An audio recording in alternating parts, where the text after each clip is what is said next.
जिंदगी खेलती भी उसी के साथ है जो खिलाड़ी बेहतरीन होता है। कोई हताश होकर बिखर जाता है तो कोई संघर्ष करके निखर जाता है। जी हाँ दोस्तों, एक ऐसी कहानी जो हर लड़की और हर लड़के की सोच बदल देगी। यह कहानी हर लड़की को अपने अंदर से मजबूत बना देगा। आपको आईएएस अफसर या आईपीएस अफसर कैसे बनना है, ये वीडियो आपको बना देगा। इतना मजबूत कर देगा कि आप पढ़ने के लिए एकदम आतुर हो जाएंगे। जो लड़के या लड़कियां सोचती हैं कि उनके परिवार वालों के विचार में है या समाज के संसाधन की कमी है या अपने आप को कोसते हैं कि आज तक हमें सफलता नहीं मिली, उनके विचार में ये परिवर्तन ला देगा। यदि आपके मन में भी यही विचार है तो ये वीडियो अंत तक ज़रूर देखना। दोस्तों, ये देखने के बाद ज़रूर है कि आपके सोचने और पढ़ने के तरीके ज़रूर बदल जाएंगे। तो आइए शुरू करते हैं इस वीडियो को। यह कहानी है उत्तराखंड के एक छोटे से कस्बे में रहने वाली एक आईएएस ऑफिसर मधुशाला तिवारी की।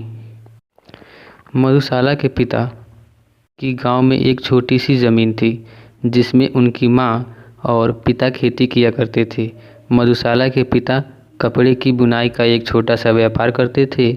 मधुशाला अपने कस्बे के एक छोटे से सरकारी स्कूल में पढ़ने जाया करती थी। एक बार स्कूल के सार्वजनिक कार्यक्रम में मधुशाला को प्रोग्राम में हिस्सा लिया और प्रोग्राम में प्रस्तुति देनी थी और उन्होंने बालिका शोषण पर एक प्रस्तुति देनी थी जिसमें मधुशाला को पुलिस का ऑफिसर बनने का किरदार दिया गया।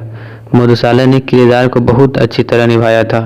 मधुशाला ने अपने आईपीएस के किरदार के रूप में बहुत प्रभावित हुई और उसने अध्यापक से आईएएस आईपीएस ऑफिसर के बारे में पूरी जानकारी ली तो वह बहुत प्रभावित हुई। मधुशाला का जीवन बहुत साधारण था। उसके पिताजी की आय बहुत कम थी, बहुत कम। उसके पिताजी की इतनी हैसियत नहीं थी कि उसके सारे सपने पूरे कर सकें। बस उसके मम्मी और पापा इतना सा सपना था कि वो उसे सिलाई कढ़ाई का अच्छा काम सिखाकर बस उसकी शादी कर दें। पर मधुशाला खुद का एक अपना सपना अपने दिल में बसा चुकी थी जिसे वो जानती भी नहीं थी कि वो क्या सपना देख रही है और कितने कठिन रास्ते वाले सपने हैं। मधुशाला एकदम मासूम, खूबसूरत और पढ़ने में बहुत अव्वल थी। मधुशाला ने 10वीं क्लास में 80% अंक से पास हुई। साथ ही ओली कपड़ों की बनावट में भी महारत हासिल कर ली थी। मधुशाला के घर वाले इतना उसकी 10वीं के रिजल्ट को देखकर प्रसन्न हुए थे उतना ऊनी कपड़ों की बनावट में कुशलता देखकर थे। जब मधुशाला के चर्चे उसके समाज में बहुत अधिक होने लगे थे क्योंकि वो बहुत खूबसूरत थी और होनहार भी थी। मधुशाला कस्बे के पास ही शहर में 11 के बाद पढ़ाई करने के लिए चली गई। बहुत बड़े व्यवसायी के पुत्र रघु तिवारी को पसंद आ गई थी। रघु ने अपने पिता से कहकर मधुशाला के घर का रिश्ता भिजवा दिया था और ये रिश्ता मधुशाला के माता पिता के लिए स्वर्ग के समान था। रघु के घर वाले रघु की शादी इसी साल करना चाहते थे परंतु मधुशाला ने शादी करने से साफ इनकार कर दिया था। लेकिन उस पर उसके परिवार वालों का रिश्तेदार का बहुत दबाव बनाया गया।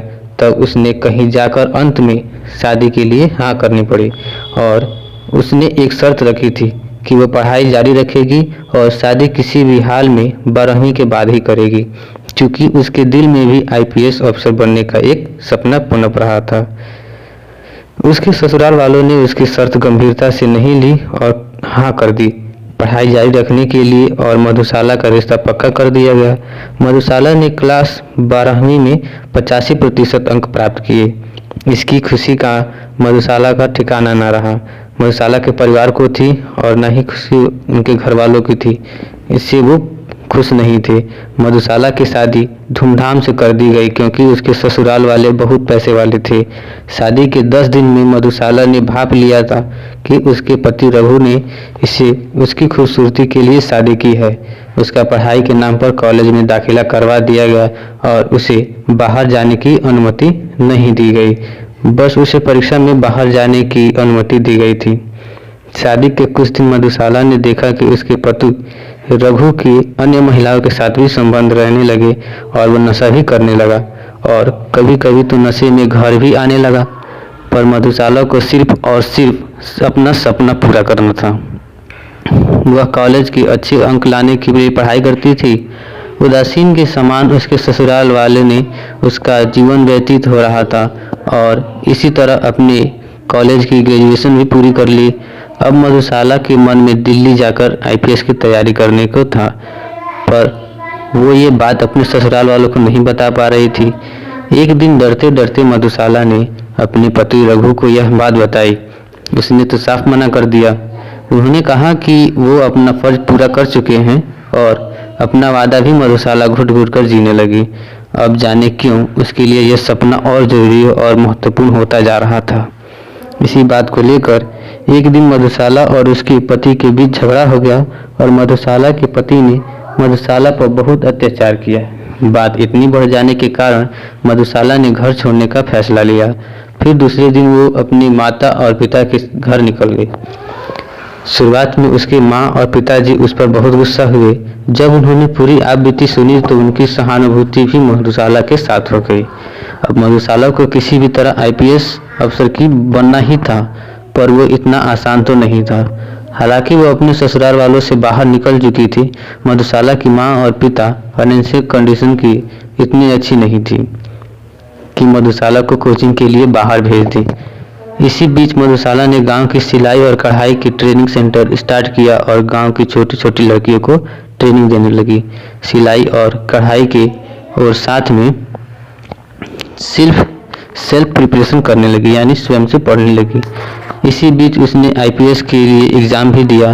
वो विफल रही, पर उसे इस परीक्षा में ये पता चल चुका था कि उसे आगे किस प्रकार तैयारी करनी है। मधुशाला ने पूरे साल ट्रेनिंग सेंटर में चलाकर कुछ पैसे इकट्ठे किए। कुछ उसके माता पिता की जमा की हुई पूंजी थी और कुछ पैसे उधार लेकर मधुशाला अपने सपनों की डोर के लिए दिल्ली निकल गई।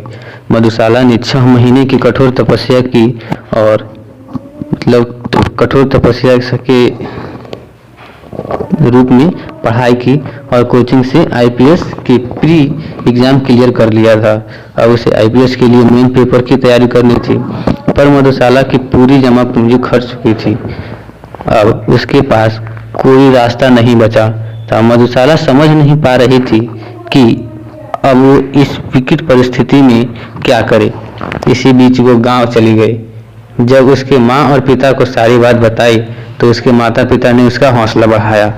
उसके पिता ने कहा उनके गांव में थोड़ी बहुत ज़मीन है, वो उसे बेचकर अपनी बेटी की पढ़ाई कराएंगे, क्योंकि अब उन्हें अपनी बेटी पर पूर्ण विश्वास हो गया था। और इन सब बीच मधुशाला ने अपने पति से तलाक भी ले लिया था, तो उसके लिए सारे रास्ते क्लियर हो गए थे। मधुशाला ने अपने माता पिता की मजबूरी और उनके हौसलों को और अपने ऊपर आई जिम्मेदारियों को समझकर परीक्षा की बेहद अच्छी तैयारी की और उसने परीक्षा में बहुत अंकों से पास की।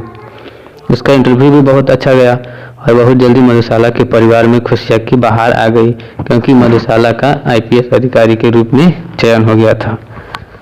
वो मधुशाला जिसने एक ऐसे परिवार में जन्म लिया था जहाँ पर वो आईपीएस अधिकारी की क्या उच्च शिक्षा पाने की भी सोच नहीं सकती थी, जिसने हजारों कठिन रास्तों की डगर को पार करके अपना नहीं, अपने परिवार का नहीं, बल्कि अपने नारीत्व समाज का नाम रोशन किया और उन लाखों लड़कियों के लिए एक मिसाल बनी जो सोचती हैं कि सामाजिक बंधन उन्हें अपने सपने पूरे नहीं करने देता। तो दोस्तों, उम्मीद करता हूँ कि आप लोगों को यह कहानी अच्छी लगी होगी। यदि अच्छी लगे तो हमें कमेंट में ज़रूर बताएं, साथ ही अपने दोस्तों को भी शेयर करें। धन्यवाद।